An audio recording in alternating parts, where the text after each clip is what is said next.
You can go ahead, Ismail. Good evening, everybody. Good evening, colleagues. Good evening, friends online. I'm your moderator for this session, and hope we are going to have a good session. It is, of course, a side event within the World Water Week, and we're very glad to be here together today. It will be for 80 minutes, focusing on water scarcity in MENA, and the title is Valuing Water to Address Scarcity and Build Resilience in MENA. So my name is Ismail Ibrahim. I'm a water specialist at MENA UNICEF Regional Office in Amman, Jordan. It is my pleasure to be with you today, and hope, as I mentioned earlier, that we're going to enjoy the deliberation. We're going to enjoy the presentation during the discussion and the session. It is going to be, our agenda for today is going to be first opening remarks by Chris Cormacy, who's the Chief of WASH at the regional office, the regional advisor for MENA, UNICEF MENA. And there will be a presentation by SIWI related to the background document behind this session, which is prepared jointly between UNICEF and SIWI. It's about water scarcity and climate change. Each of the participants will be given a question to reflect on their countries. We'll have Morocco. The government official is Hajer Habib. She's the Chief of Water Management and Planning Service at the General Directorate of Water. And then there will be Iraq, Engineer Suzanne Sami Al-Banna, independent climate change and gender consultant working with Ministry of Environment. And we have from Egypt the youth activist, climate activist Sharif Al-Rifai, who will be also reflecting on the engagement of youth. Administratively, please make sure, look at the chat box in case you need the translation, so that you'll be able to follow up and get the translation required. Also, I recommend very strongly that you use the chat box in case there are any question or any inquiry or any remark. Again, I repeat, we will have 80 minutes. Please stick to the time, and I will be moderating, as I mentioned, and I will be reminding you in case you exceeded the times given to you. Of course, at the end of the sessions, in case we have a spare time, we can always give you more chance to speak. Let me, after these welcoming remarks, I'd like to introduce to you Chris Cormacy, who will do the opening remarks. Chris is the Regional WASH and Climate Change Advisor for UNICEF MENA in Middle East and North Africa. Prior to joining that, he had a number of senior positions in UNICEF as a Chief WASH in Mozambique, Director of the Water and Sanitation Department at our headquarters of the Supply Division in Copenhagen, Denmark, and the Regional WASH Advisor for West and Central Africa, and WASH Chief in Democratic Republic of Congo. He has done lots of work with UNICEF and engaged in a lot of policy strategy related, and also prepared lots of papers on water quality, water flow modeling, and so on. Chris, the floor is for you to start the opening remarks. You're welcome. Thanks, Ismail, and thanks so much for the introduction. So, friends and colleagues, super happy to be here and to open this session. Greetings from Amman, Jordan. So we're talking about water scarcity today, of course, like you all know, and for us at UNICEF, this is a key priority in the region. We know that the MENA region contains 11 of 17 most water scarce countries in the world, and nearly 9 out of every 10 children in this region live in high or extremely high water stress areas. And we know with climate change and the models predicting that we'll have temperature increases, which will further increase, of course, the evaporation rates and further deplete groundwater tables. So from a perspective of UNICEF, we view this actually as one of the greatest threats to child survival and development in the region.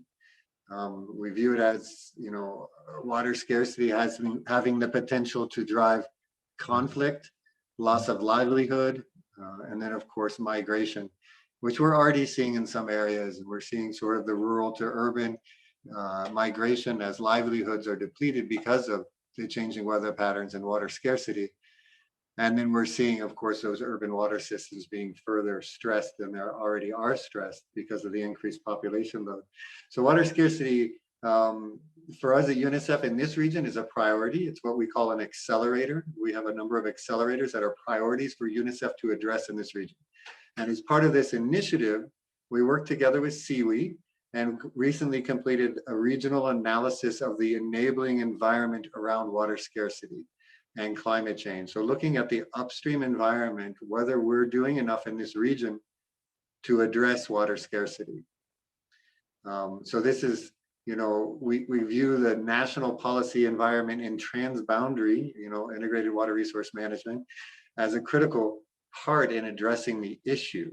And so what we'd like to see in some of these key, let's say, international commitment documents like the nationally determined contributions or the national adaptation plans, for example, these documents absolutely critically need to have water as a priority area. That, of course, then opens up potential financing, but more importantly, at the national level, it then allows for strategic response development. And so for us, we also feel, which we'll talk about a little today, that it's a multi-sectoral issue, of course. It requires multi-sectoral coordination. So we can't just have the water ministry or the water resource ministry trying to resolve water scarcity. We know, in fact, in this region that 80% of fresh water is being used by agriculture, as opposed to the global average of 70%. So we absolutely need to make sure that agriculture is part of the discussion. And then we know 7% or so is being used by industry, so they have to be part of the discussion. And of course, domestic use of water makes up the remaining, or the majority of the remaining. So this is an intersectoral problem, and so we're advocating strongly also at the national level that this is addressed in an intersectoral way. So that coordination body that's created to address water scarcity needs to be then chaired at a high level to make sure that we have the proper level from the ministries, from the sectoral ministries. So we're going to hear more about this. I'm super excited to be here. I don't want to take a lot of time. I'm happy to open the session. Today we're going to learn quite a lot from some government partners. So thank you to Tunisia, Jordan, and Morocco, as well as presenters from Egypt and Iraq. I'm looking forward to the presentation, the questions, and the discussion following it. So please stick around because we do have time in our agenda for discussions after the presentations. Thanks, Ismail, for allowing me to do the opening. And colleagues, welcome to the session. Ismail, back to you. Thank you very much, Chris. And thanks for the valuable points and remarks. As I mentioned, the whole session is about a kind of an exercise started by UNICEF MENA from the time there was a research done on the situation of MENA regarding the scarcity, then a high-level delegation discussion at League of Arab States last year, and this study which came as a result of that, and also a recommendation out of COP26. And UNICEF will be moving with SIWI and partners to bring all these and whatever being discussed and whatever being highlighted into the upcoming COP27, as well as the Cairo Water Week, which is going to happen at the last quarter of this year. Let me now allow me now to introduce to you the second presenter, or actually the first presenter, because Chris has just made the open remarks. Alejandro Jimenez, who holds a master's degree in civil engineering and a PhD in rural water governance. He is a director of the water sanitation department in SIWI, and he's the one who leads the development on water governance for the organization. He has, of course, also long time working for UN organizations and NGOs, and has several publications. He will be presenting to you the outcome of the water scarcity and climate change enabling.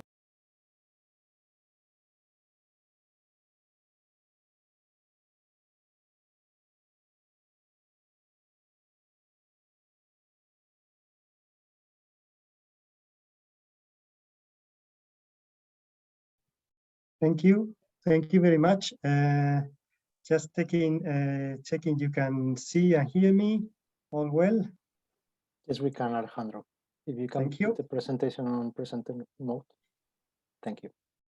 Yeah, so thank you very much, and thank you very much for being here.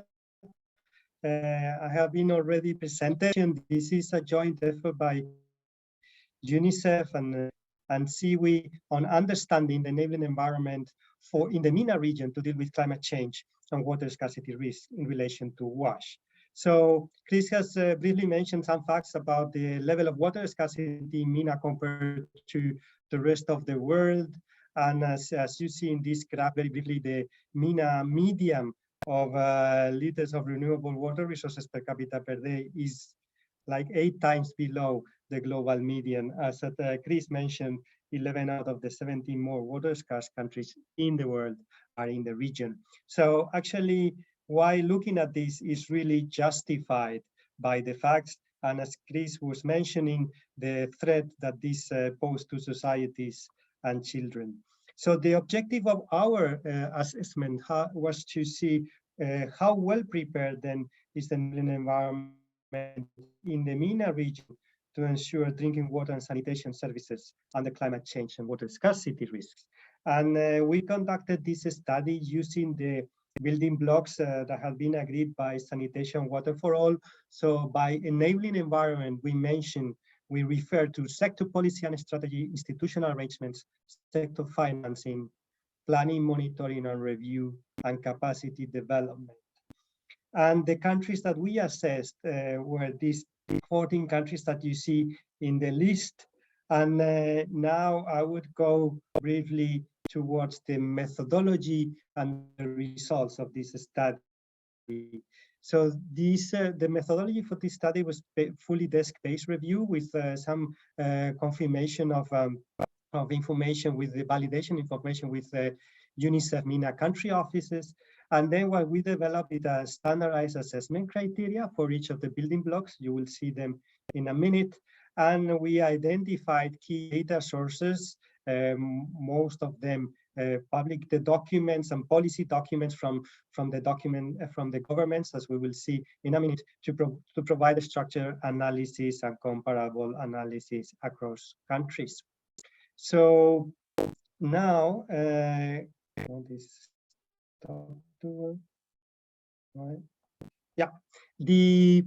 when we go to the first block, policy and strategy, so you see in the top of the slide, the assessment criteria.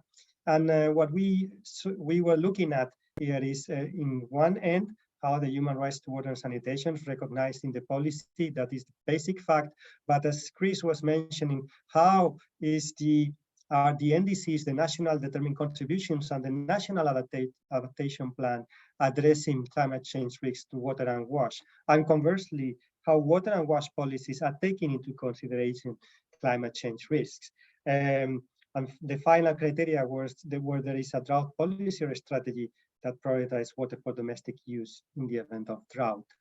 What we found out of this assessment criteria is that the majority of the countries would partially address water and climate risk to water and wash, but there are only a few of them that have a clear correlation and convergence between climate and water policies for the future.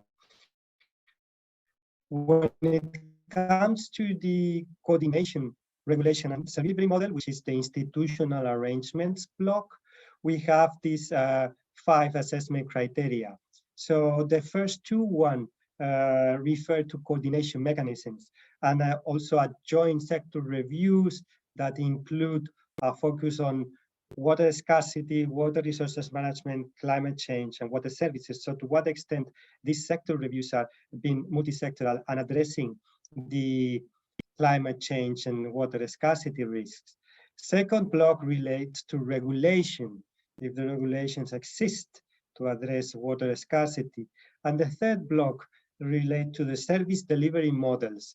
And in this case, to what extent the tariffs are structured to discourage excessive use of water. And here we are talking about all types of tariffs, not only domestic, but also non-domestic, and the estimation of the new non-revenue water in the case regulations and tariffs being implemented to then not to have a very high non-revenue water.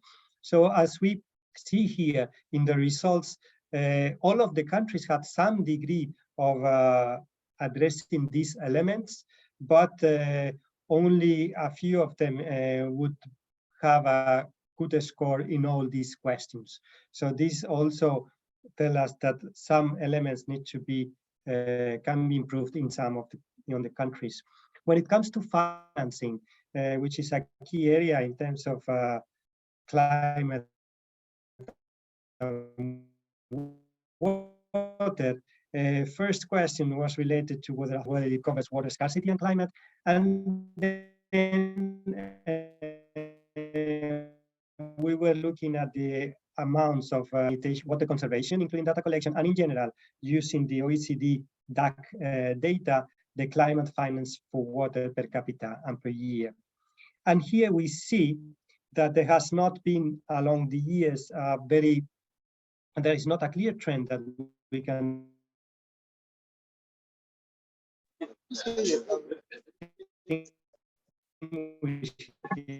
of increase in high disparities between the countries, both in terms of some countries would have a some good degree of financing, but while others are very low, and this is not related to the level of water stress that these countries suffer. So disparity across countries and not correlated to the situation. When it comes to planning more years, including water scarcity and climate change, whether the drought early warning systems were in place and functional. And the elements of planning had been well addressed by most of the countries, though the early warning systems have been weak or non-fully in place in the majority of the countries. And that means that there are only a few countries would score relatively high in this assessment. When it comes to the last block, capacity development, we couldn't access consistent data at all the countries and national level of the budget spent in these categories. So we used the amount of official development assistance per capita for these elements. Here we also see some important deal of disparity with the majority of the countries limited support to this element, to these aspects through ODA for practitioners, education training for practitioners and service providers, which is something as well to consider. So wrapping up here quickly, I would like to say that what we take out of these studies is that NDCs and water policies are usually not aligned. in addressing water scarcity and climate change risk to WASH. In the region, regulations are generally in place, but we don't see that these regulations are effectively implemented, and we don't see that when it comes, for example, to the non-revenue water, with the stays high, or the tariffs are low, or not really suggesting or addressing water scarcity. There is no clear increasing trend for water-related climate finance in the region, and no clear correlation of this finance versus the water stress at country level, with high disparities between countries. And then there is still work to be done in terms of planning exercises, but certainly when it comes to monitoring systems and drought early warning systems need to be rolled out in the region for the majority of the countries. Capacity development activities seem insufficient compared to the needs, and more focused on institutional capacity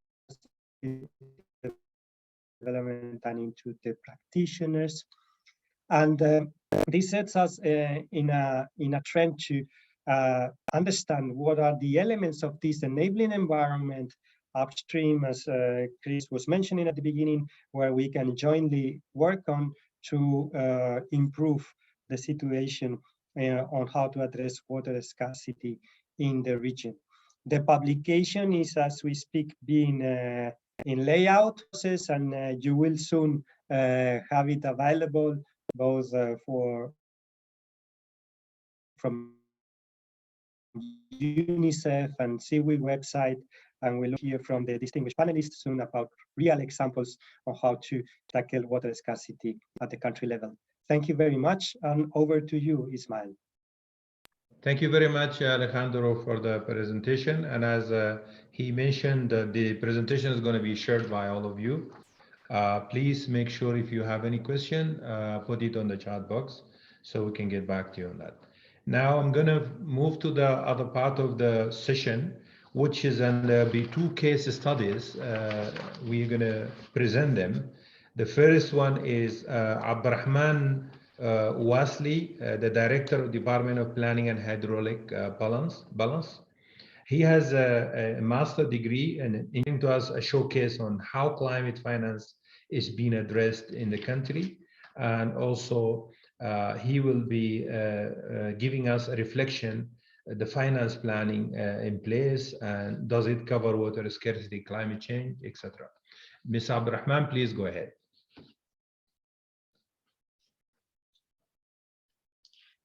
Ms. Abdurrahman. شكرا وأنا سعيد جدا بوجودني معكم في هذا المداخلة. سوف أتولى تقديم الحالة التونسية. بداية تونس معناتها تعتبر معناتها بلد جاف، حيث أن الصحراء تحتل قرابة 40% من مساحة البلد. بالنسبة للأمطار في حدود 225 ملم في السنة، أي ما يقارب 37 مليار متر مكعب.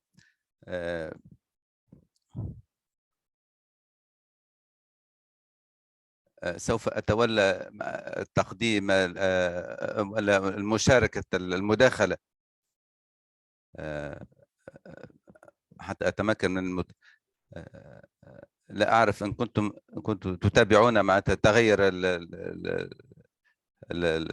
الصفحة. شكرا. بالنسبة للموارد المائية، تستقبل تونس حوالي 37 مليار في السنة. يمكن الاستفادة فقط بالنسبة للمياه الزرقاء في حدود 4.5 مليار متر مكعب في السنة، مقسمة حوالي بالنصف ما بين المياه السيلان والمياه الجوفية. بالنسبة للمعطيات العامة حول وفرة المياه، تونس مع حصة الفرد في حدود 420 متر مكعب في السنة للفرد. وهي تحتل المرتبة 17 في الأكثر دول شح في الموارد المائية. الموارد المائية تحت ضغط حاليا التغيرات المناخية، وهناك تنافس كبير على استغلال الموارد المائية بين مختلف القطاعات، وخاصة القطاع الفلاحي والخد والمياه الصالحة للشرب والصناعة. الشيء الذي حتم ضرورة التوحيد مع الجهود و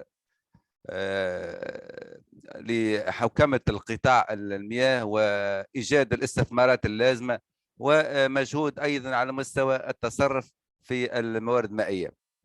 بداية الوضع الحالي بالنسبة لمؤشرات التنمية المستدامة ذات العلاقة بالتصرف والنجاعة الموارد المائية، أقتصر فقط على 4 مؤشرات، وهو المؤشر المتعلق بتوفير المياه الصالحة للشرب. حاليا على المستوى الحضري هناك حوالي 100% من السكان يتمتعون بمياه الصرف الصحي، مياه صالحة للشرب. على مستوى الصرف الصحي حوالي 88%. على مستوى النجاعة وتثمين الموارد المائية، وهي نقطة الضعف في تونس، حوالي 10 دولار للمتر مكعب، وهذه على المستوى العام. لكن على مستوى القطاع الفلاحي هناك حوالي 0.2 دولار للمتر مكعب. على مستوى مؤشر الشح في حدود 109%، وعلى مستوى التصرف المندمج في الموارد المائية في حدود 60%. بالنسبة للإطار العام للسياسة المائية في تونس، تعتمد على محورين أساسيين. المحور الأول هو بعد اقتصادي، والمحور الثاني يعتمد إدماج مبادئ التنمية المستدامة في سواء على مستوى التخطيط والاستراتيجيات للموارد المائية، أو على مستوى الميزانيات السنوية المخصصة للموارد المائية. وتحليل أولي نلاحظ أن هناك 80% من مؤشرات التنمية المستدامة استوعبها مخطط التنمية، منهم حوالي 49 هدف يتماثل تماما مع الأهداف التنمية المستدامة. على مستوى التمويل قطاع المياه، هناك التصرف في الميزانية حسب الأهداف لكل قطاع على حدة. قطاع المياه يتمتع ببرنامج المياه، البرنامج الثالث، وهو يعتمد على. عندك 5 دقائق عبد الرحمن لو سمحت. نعم 5 دقائق، حاول شوي استعجل يعني. شكرا. قطاع التمويل قطاع المياه في تونس هناك 5 محاور تهم خاصة الجوانب المتعلقة بنفقات المكافآت، أي الأجور، مصاريف الإدارة، نفقات التدخل، وهي خاصة لتشجيع الفلاحين على اقتناء ودعمهم للتجهيزات الاقتصاد في الماء. هناك نفقات الاستثمار، وهي خاصة للبنية الأساسية، ومصاريف العمليات المائية اللي تهم خاصة دعم مرافق المياه، خاصة مياه الشرب ومياه الصرف الصحي. الملاحظة هنا بالنسبة لقطاع المياه في حدود سنة 2020 في حدود 210 مليون دولار. هناك فيما يتعلق خاصة الاستثمار مع مشاريع البنية الأساسية في حدود 103 مليار دولار. هناك زيادة بالمقارنة مع سنة 2019. بالنسبة للقطاع المياه، هو تمويله يتم عن طريق من خلال ليس فقط وزارة الفلاحة والموارد المائية، بل هناك وزارات تخصص ميزانيات للموارد المائية، مثل وزارة الصحة فيما يتعلق بالوقاية، ووزارة البيئة في كل ما هو مراقبة التلوث وتطهير الصرف الصحي، وهناك وزارة البنية الأساسية التي تهتم بإنجاز منشآت الحماية من الفيضانات. مقارنة بسيطة في مخطط التنمية بين ما تم التخطيط له وما بين تنفيذه. هناك نسبة 21% من البرامج التي تم التخطيط لها. كما ذكرت سابقا أنه تمويل قطاع المياه في تونس يتم عبر برنامج يعتمد على مؤشرات، معناتها يقع التمويل الميزانية أو الاستثمار باعتماد معناتها تطور مؤشرات. هناك حوالي 7 مؤشرات يقع اعتمادها، من جملة 11 مؤشر تضمنتها أجندة 2030. هذه فكرة على مؤشرات. هناك مثال، مجرد مثال، المؤشر الأول 611 اللي هو يتعلق بتوفير مياه صالحة للشرب. احنا في تونس بما أنه قطاع التزود بلغ 100% في المؤسسات الحضري، نعتمد مؤشر يعتمد على التزويد في المناطق الريفية. هناك الجدول هذا هي مقارنة بين أهداف أهداف التنمية المستدامة. الباوربوينت ما متحركة، لو يا ريت لو بس حركت الباوربوينت. شكرا. 3 دقائق عندك لو سمحت. أي شكرا. هذه الجداول المقارنات بين أهداف التصرف الميزانية حسب الأهداف وأهداف التنمية المستدامة. بعجالة أهم الاستنتاجات المتعلقة بميزانية الاستثمار في قطاع المياه. أول الملاحظة الأولى، يمثل الاستثمار في قطاع المياه حوالي 12% من الاستثمارات العامة للدولة التونسية.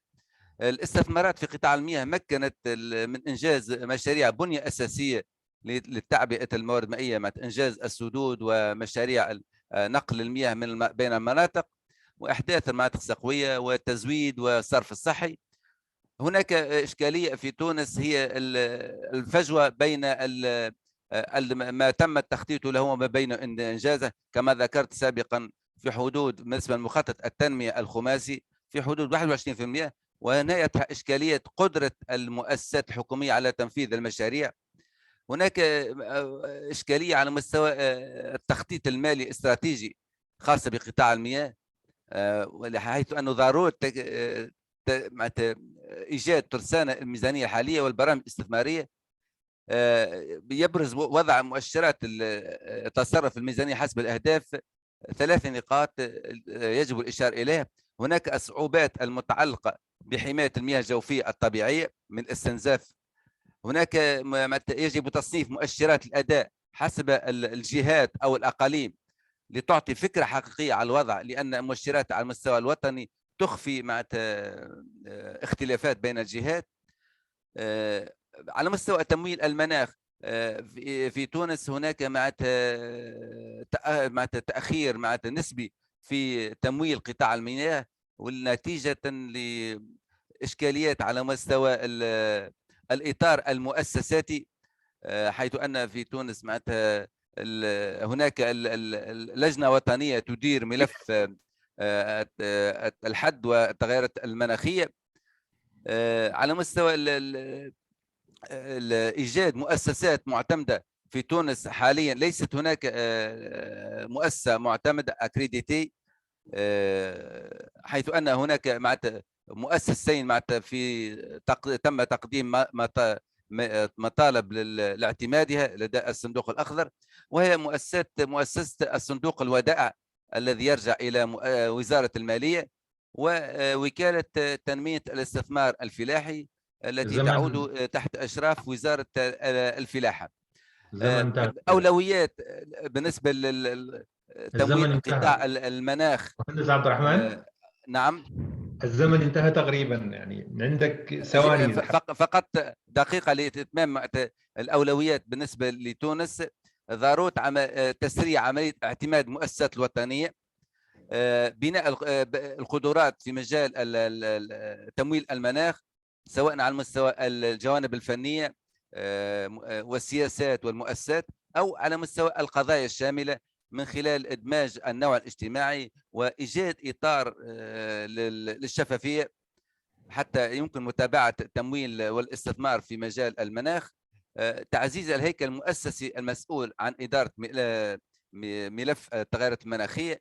هذه أهم البيانات. هناك المشروع مع الصندوق الأخضر بالتعاون مع مرصد الساحل والصحراء في تونس، وتم إنجاز عدة أنشطة في هذا المجال تتمثل خاصة في تدعيم القدرات، إيجاد استراتيجية وطنية للاتصال والتواصل للتوعية بتحديات التغيرات المناخية. هناك أيضا دعم مشاركة الفعاليات الوطنية في الصندوق الأخضر، وخاصة مع العمل على تعبئة القطاع الخاص للمساهمة في تنفيذ مشاريع التأقلم مع التغيرات المناخية.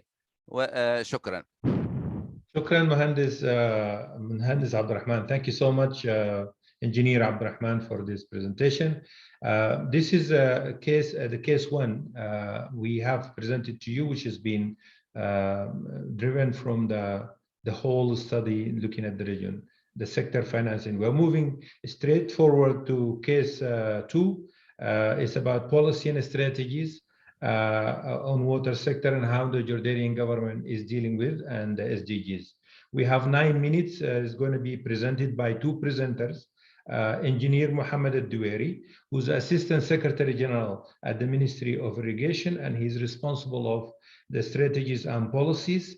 And also we have Dr. Basim Hassan, who's a focal for the SDG. Both of them have worked a long time in the water sector, and they have been also considered as researchers at the sector in the country. They will be speaking to us on how the Jordan is dealing with the policy and strategies related to the issues related to climate. Please go ahead, Engineer Mohammed and Dr. Basim. Yes, thank you, and thanks for our host, and thanks for everybody for being here. This is Mohammed Al-Duwairi. I am from Ministry of Water and Irrigation, and my colleague, Mr. Basim, he will handle part of the presentation. Let me start in a nutshell with the governance of the water sector in Jordan. We have the Ministry of Water and Irrigation. It's an independent institution that is responsible for the strategic planning and setting the indicators, the plans, capital investment plan, etc. We have also Water Authority of Jordan. It's another independent institution that is responsible for the water and wastewater services all over the kingdom. And out of that Water Authority of Jordan, 3 water utilities were established. They are owned 100% by the government, by WAJ, but they are working on a commercial basis.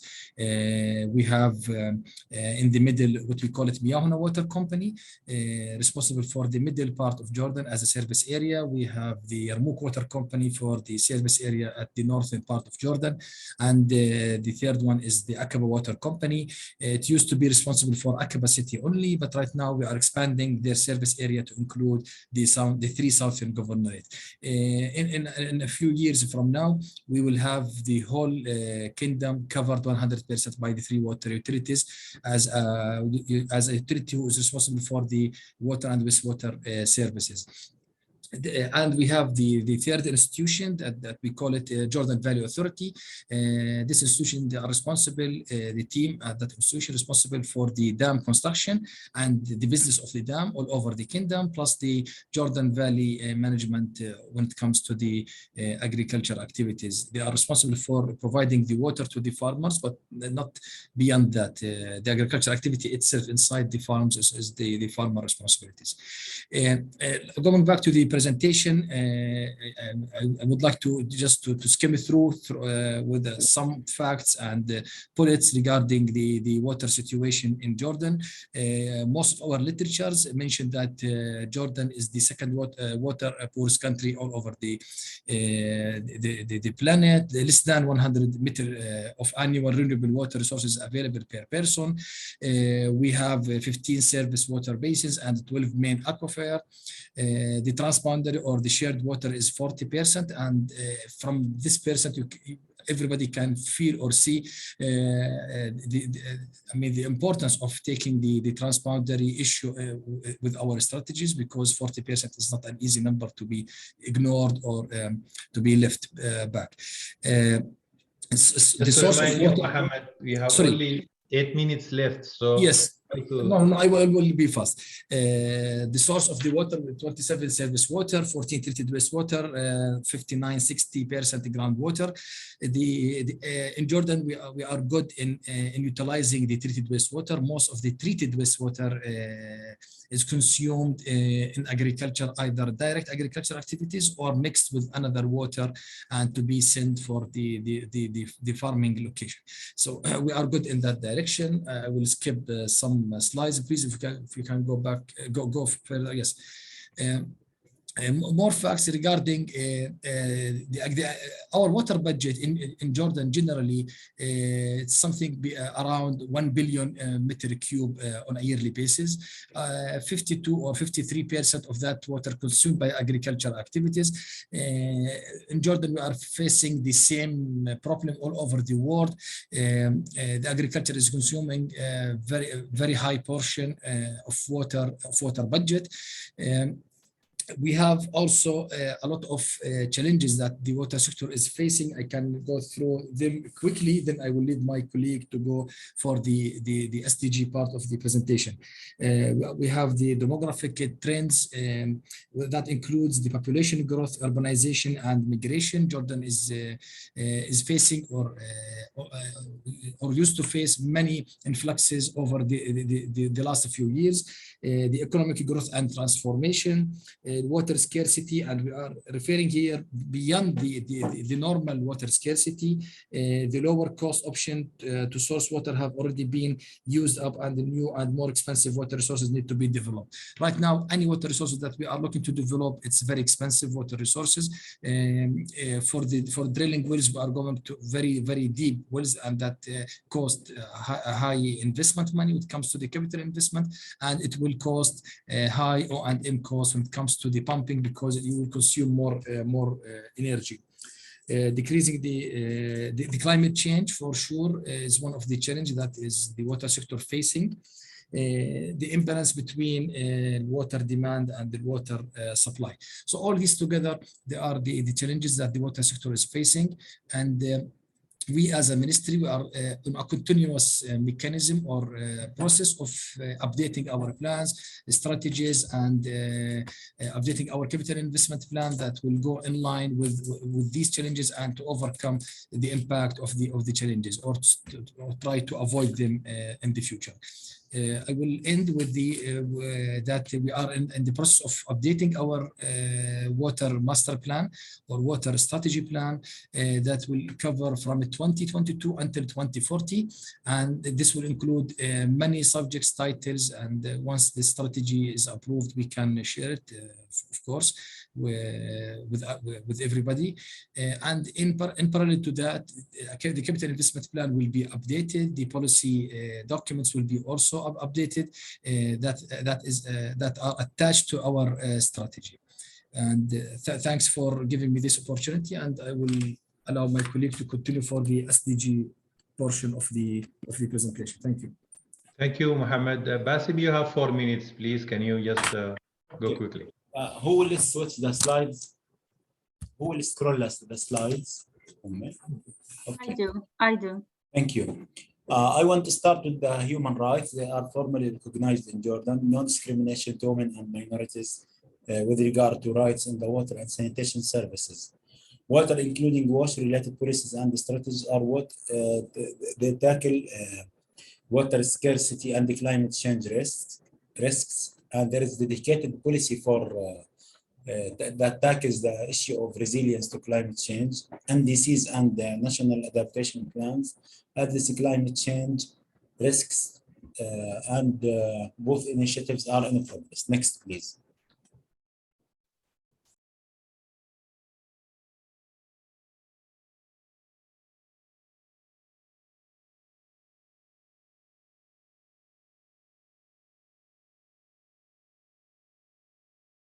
Mohammed, we can't hear you. Basim?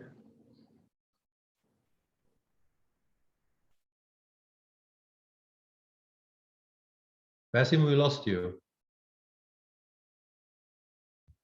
Maybe he's muted. Um,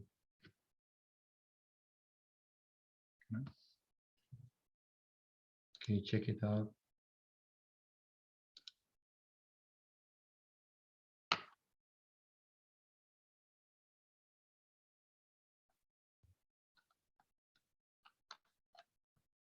He's not there.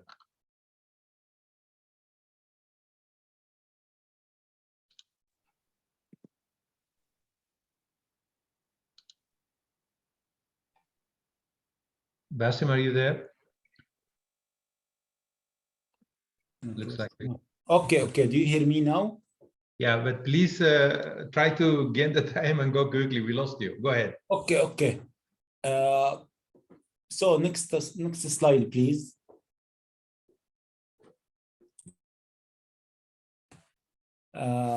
I wouldn't want to mention these indicators. They are already published. You can go to Next, the conclusion directly. the conclusion.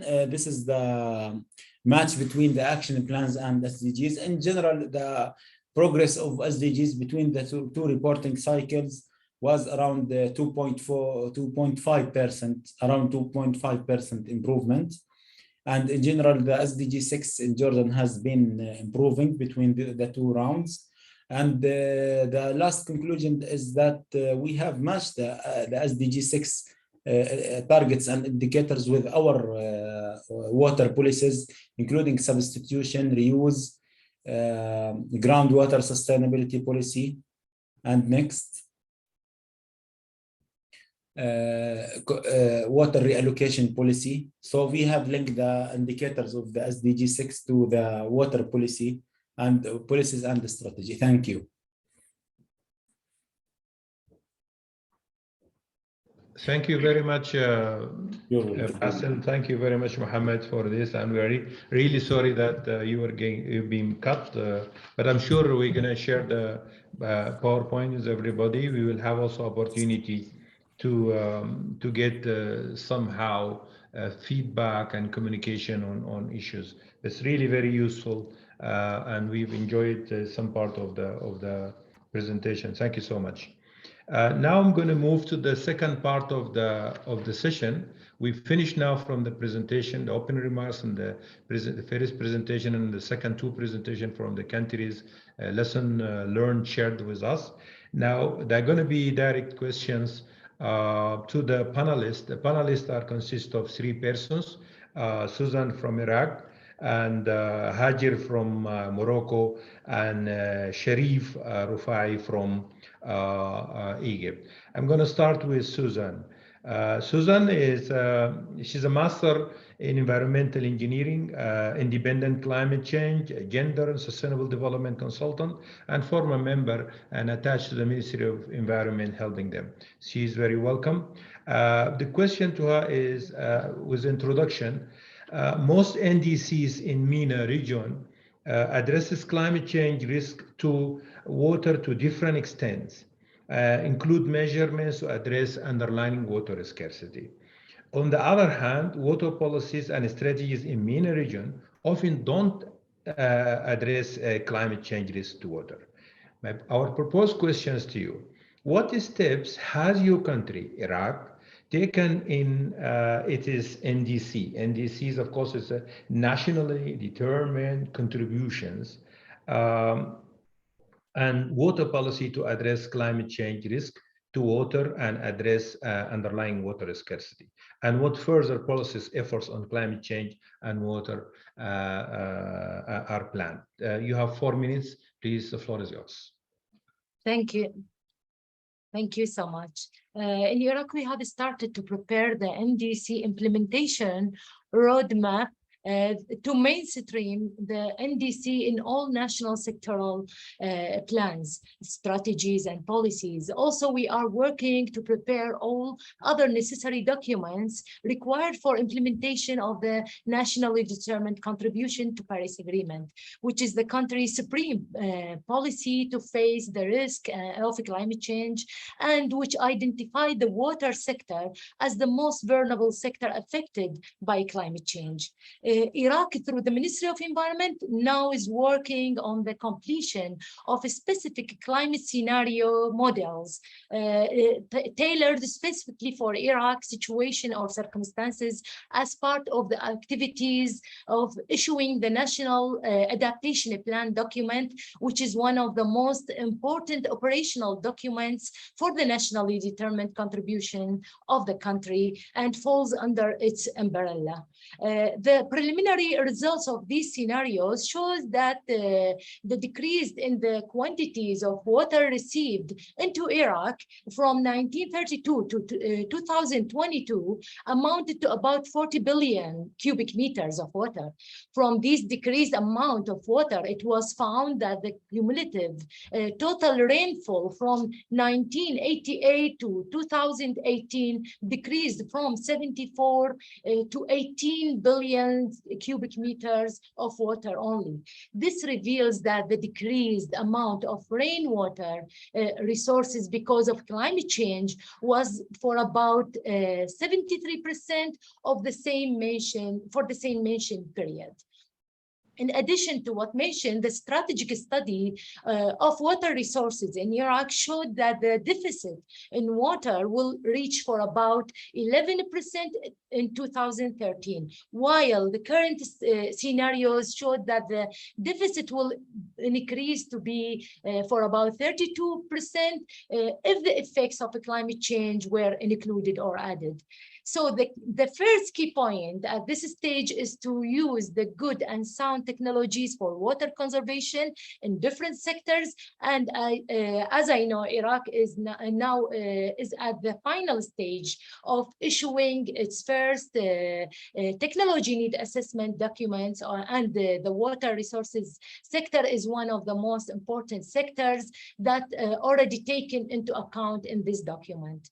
The second key point at this moment is to be able to provide the necessary funding or the required financial resources, capacity building, technology transfer for the implementation of the programs and actions contained in the nationally determined contribution document, as the initial projection of the Ministry of Water Resources showed that it need for about $68 billion to address the water deficit expected in the coming years, which is beyond the country ability to provide. It is therefore expected that current political efforts will focus toward opening up prospects for bilateral, multilateral cooperation, as well as coordination with the international organizations for the purpose of providing necessary funding and requirements for the plans and programs declared in the NDCs and other national strategies or water policies documents.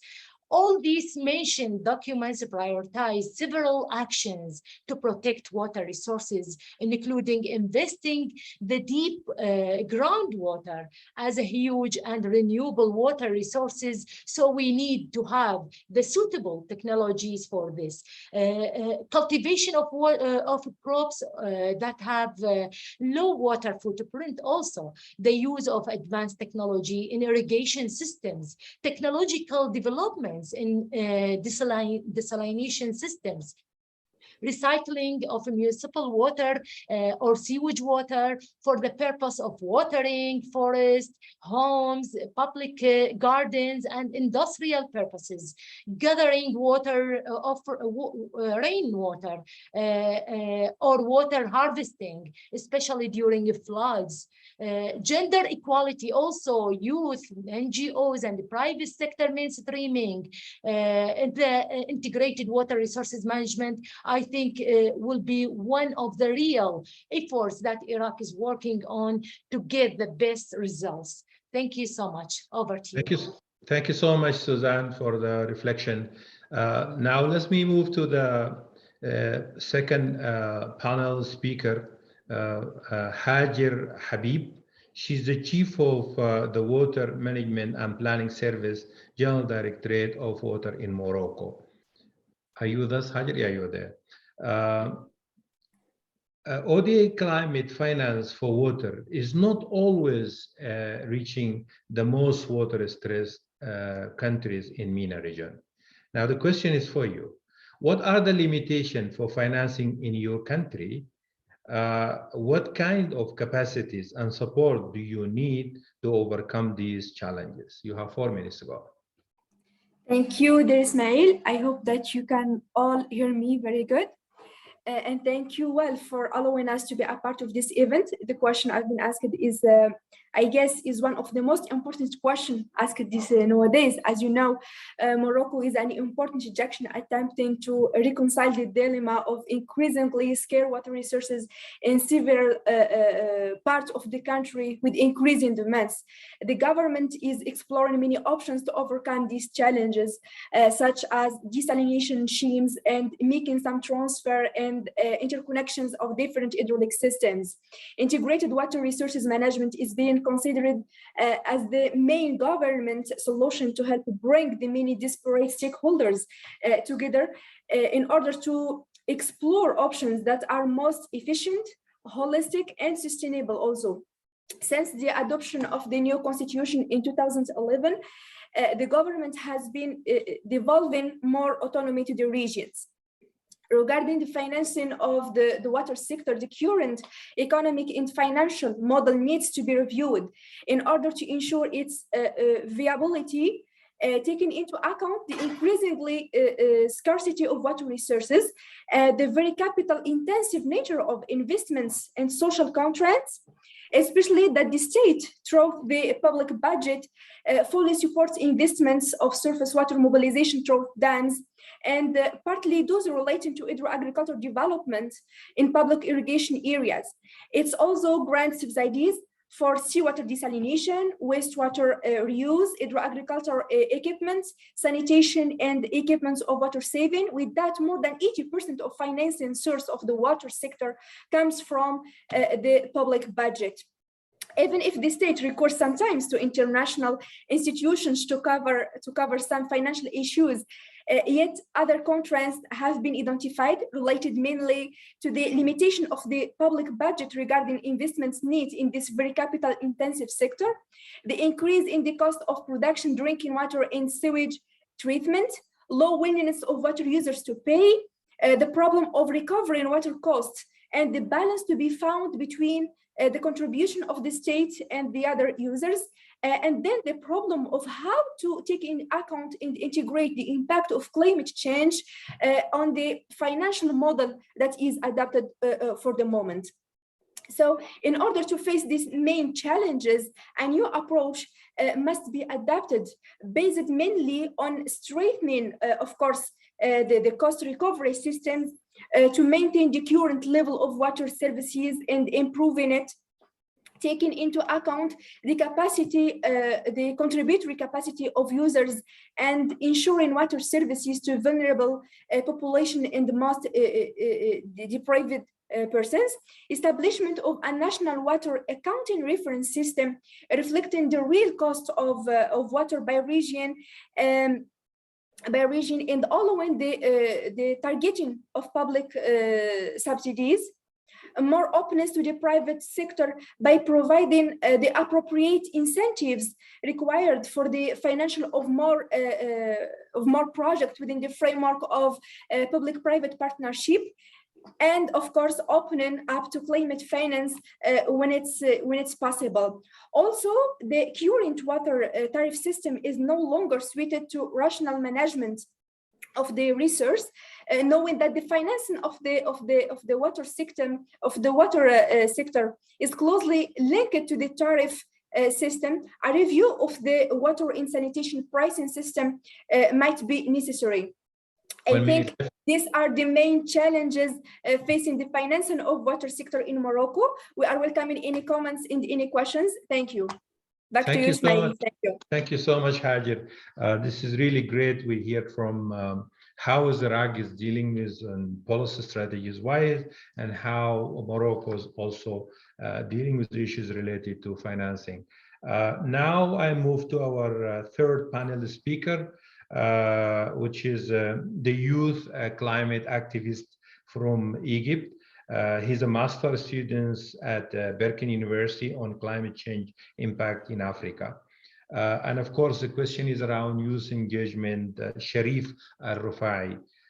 In MENA region, as you know, only 36% of the NDCs mention in the inclusion of young people development process, during the development process. The proposed questions to you, please tell us about your experience as a youth activist, of course, of youth engagement in water-related aspects of climate change policy development in MENA, and how well structured do you think has youth engaged been strategic planning?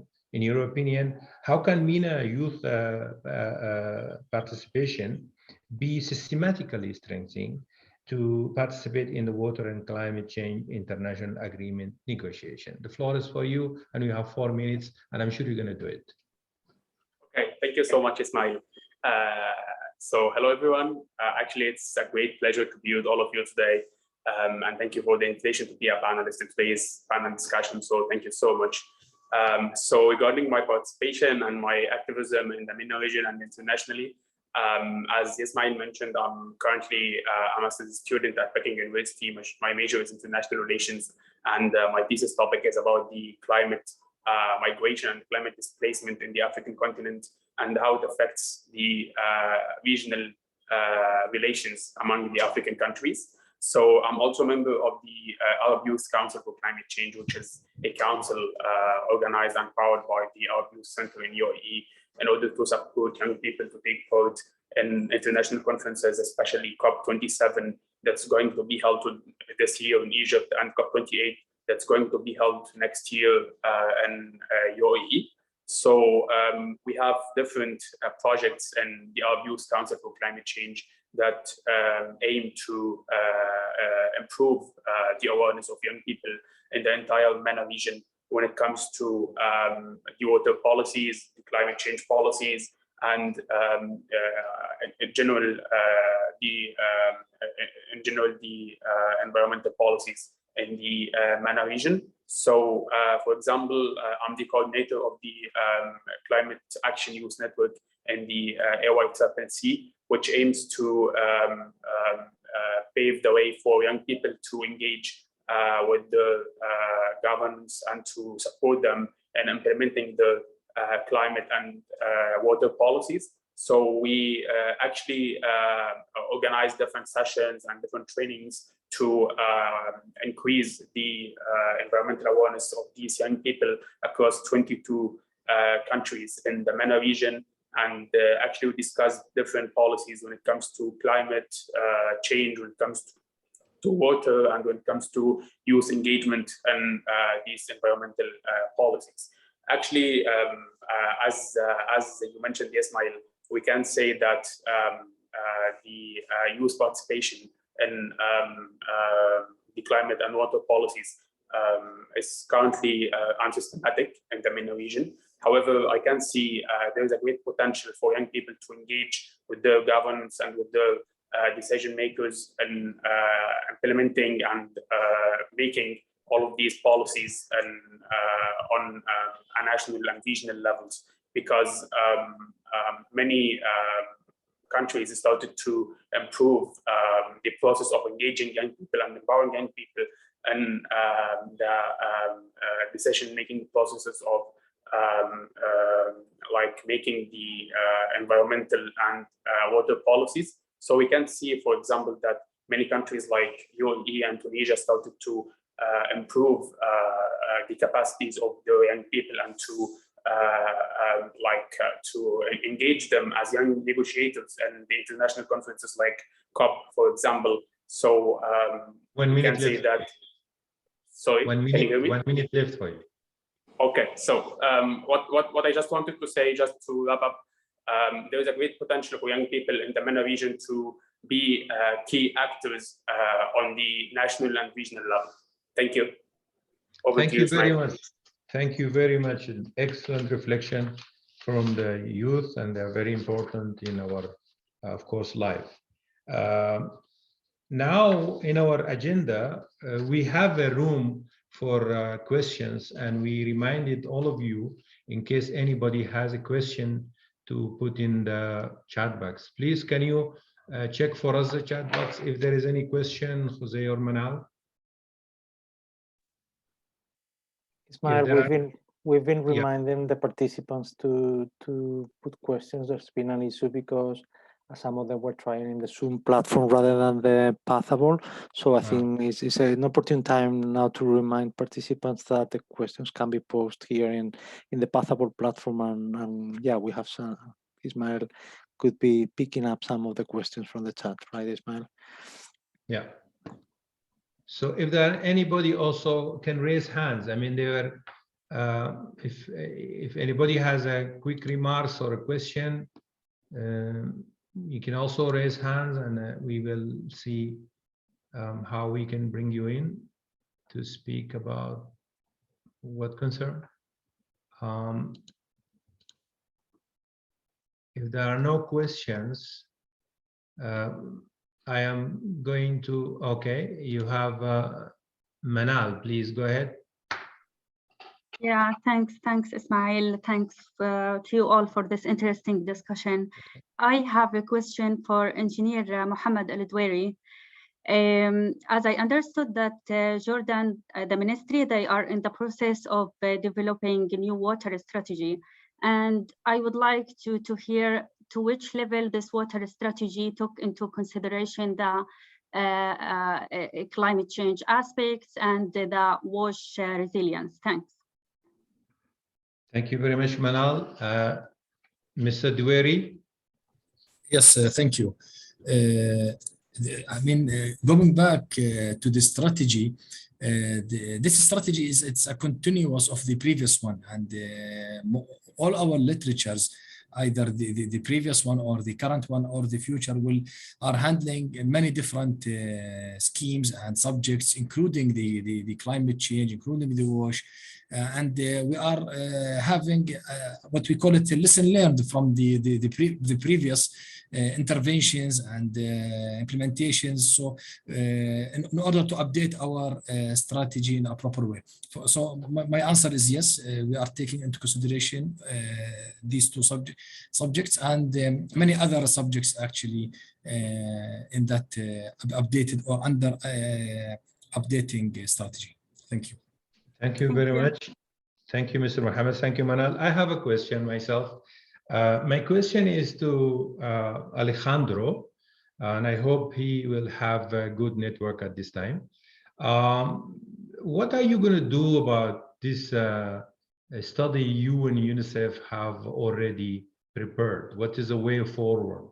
How are you going to operationalize some of the recommendation? Please, in brief, give us a reflection. Thank you. Thank you very much, Ismail. That is a very good question. The first idea is to socialize this as we are doing in this session, and we aim to be doing as well in the Cairo Water Week, as well as eventually at the COP later in November.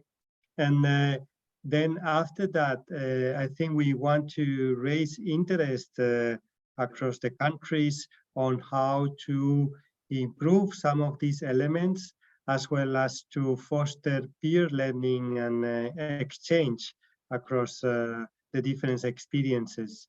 Today, we have learned a few of them and some challenges and opportunities in the different countries.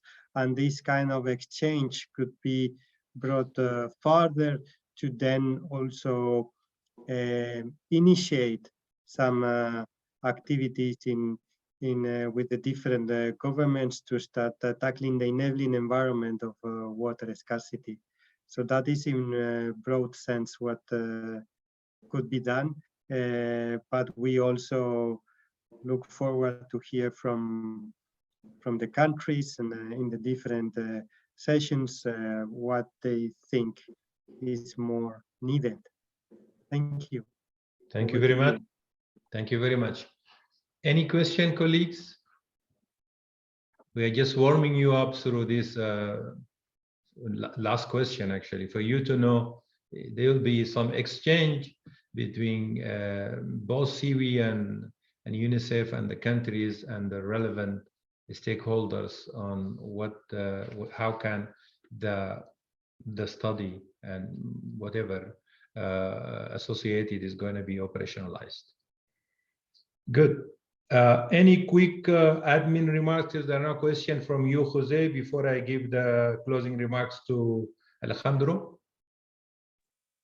or Manal? I mean, what is the way forward regarding the recording, the sessions, the documentation?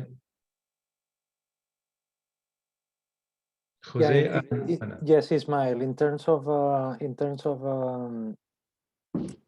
me just start my video. So in terms of the session is being recorded, and as you see, it's also simultaneously being translated, and the recording will be made available. After this, you will find after the session is closed, you will find the whole video already posted in the Pathable platform, so all of you come back and look at the recording. You can also share with those that they have been registered, so you can also share with your colleagues more widely. So yeah, that's in terms of the logistics. Thank you. Thank you. I think in the coming 1 or 2 minutes, we can ask Anu, who raised his hand, in case he has anything to say. And thank you, Ismail. Yeah. So no, just a quick question. I think it goes to Alejandro again. I'm referring to the study that you presented. Do you hear me?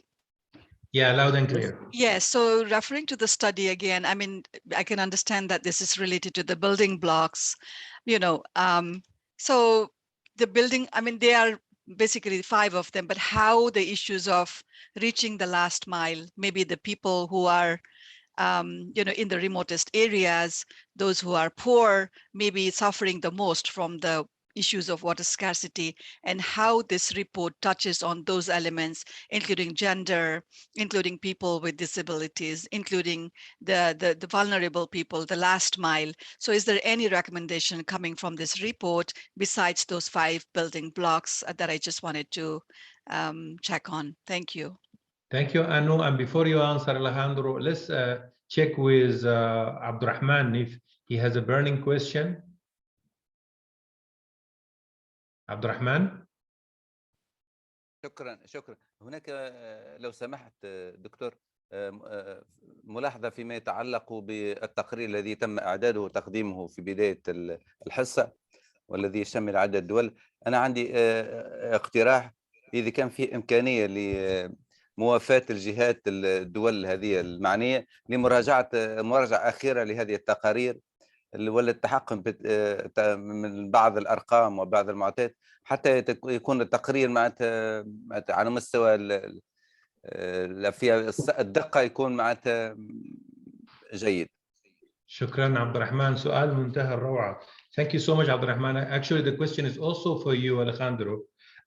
He is asking if the report is going to be shared once again to the country to just review and revalidate some of the figures and so on, and then before it is finalized and launched.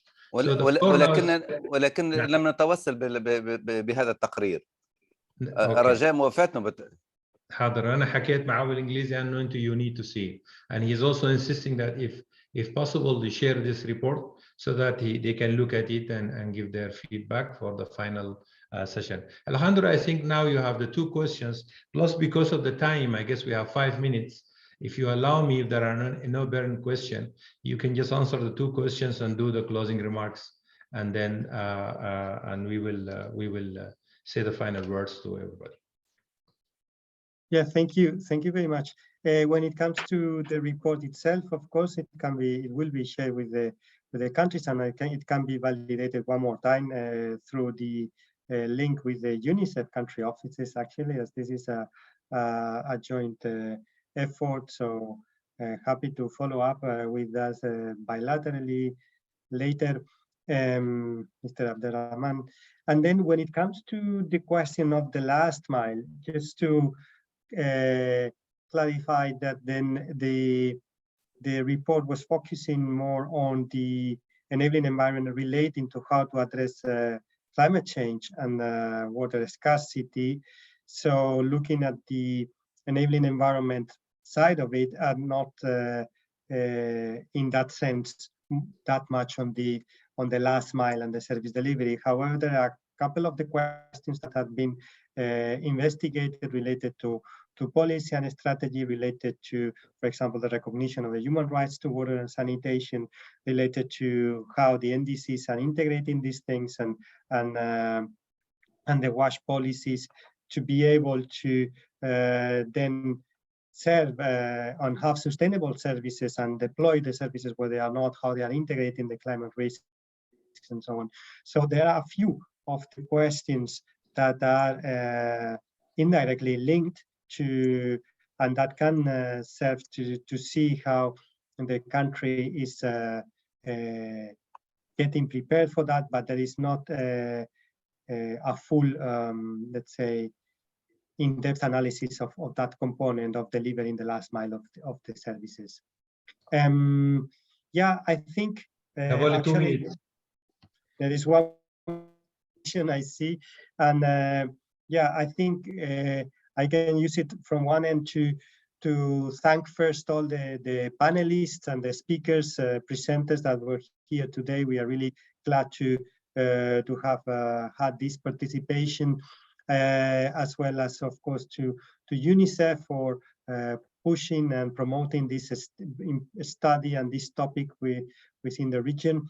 And then I think the different examples and interventions have showed that the countries are doing a very significant effort in different fronts, both from the financing, from the policy aspects, from the coordination elements, which can be very useful to each other, right? To see some countries have made, that is what we have seen in the analysis, some countries have made more progress in some elements of the building blocks, some others are outperforming in others. So we do think that more exchange around these issues in practical terms, how they can be put in practice, would really benefit to move forward the agenda of water scarcity, climate, and relation to services.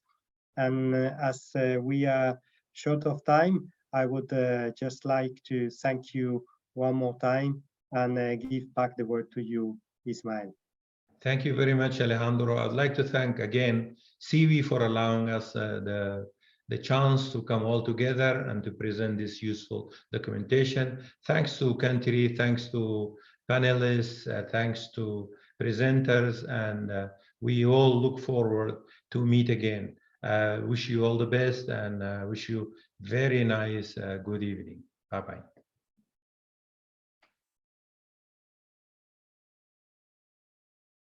شكرا جزيلا والى اللقاء. مع السلامه. Bye bye. Thank you.